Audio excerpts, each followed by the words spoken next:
ಆತ್ಮೀಯ ಮಕ್ಕಳೇ, ANB ಎಜು YouTube ಚಾನಲ್ಗೆ ಸ್ವಾಗತ.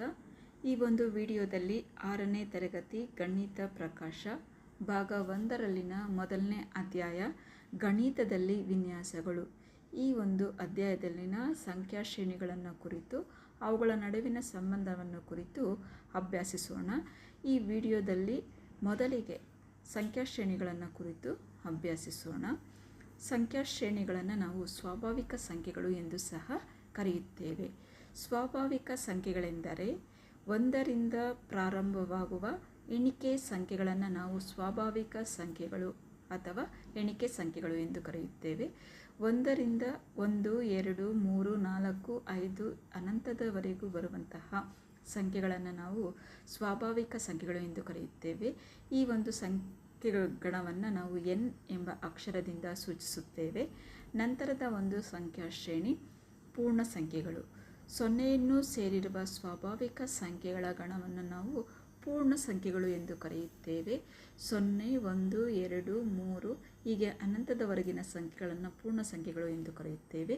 ಈ ಒಂದು ಸಂಖ್ಯಾ ವಿನ್ಯಾಸವನ್ನು ನಾವು W ಎಂಬ ಅಕ್ಷರದಿಂದ ಸೂಚಿಸುತ್ತೇವೆ.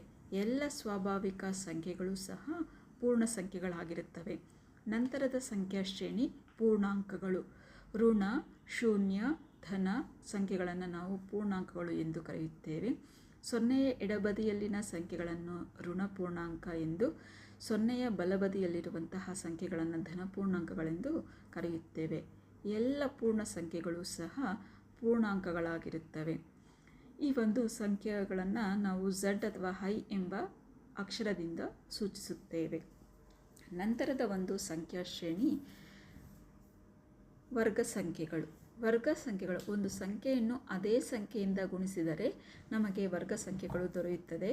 1ರ ವರ್ಗ 1, 2ರ ವರ್ಗ 4, 3ರ ವರ್ಗ 9, 4ರ ವರ್ಗ 16, 5ರ ವರ್ಗ 25. ಈ ರೀತಿ 1, 4, 9, 16, 25 ಈ ಸಂಖ್ಯೆಗಳನ್ನು ವರ್ಗ ಸಂಖ್ಯೆಗಳು ಎಂದು ಕರೆಯುತ್ತೇವೆ. ನಂತರದ ಸಂಖ್ಯಾ ಶ್ರೇಣಿ ಘನ ಸಂಖ್ಯೆಗಳು. ಒಂದು ಸಂಖ್ಯೆಯನ್ನು 3 ಬಾರಿ ಗುಣಿಸಿದರೆ ನಮಗೆ ಘನ ಸಂಖ್ಯೆಗಳು ದೊರೆಯುತ್ತದೆ. 1ರ ಘನ 1, 2ರ ಘನ 8, 3ರ ಘನ 27, 4ರ ಘನ 64 ಹೀಗೆ 1, 8, 27, 64ರ ಒಂದು ಸಂಖ್ಯಾಗಣವನ್ನು ಘನ ಸಂಖ್ಯೆಗಳು ಎಂದು ಕರೆಯುತ್ತೇವೆ. ನಂತರದ ಒಂದು ಸಂಖ್ಯಾ ಶ್ರೇಣಿ ತ್ರಿಕೋನೀಯ ಸಂಖ್ಯೆಗಳು. ಇಲ್ಲಿ ಸಂಖ್ಯೆಗಳನ್ನು ಕ್ರಮವಾಗಿ ಸೇರಿಸಿದರೆ ತ್ರಿಕೋನಾಕಾರದಲ್ಲಿ ಕಾಣುವ ಸಂಖ್ಯೆಗಳಾಗುತ್ತವೆ.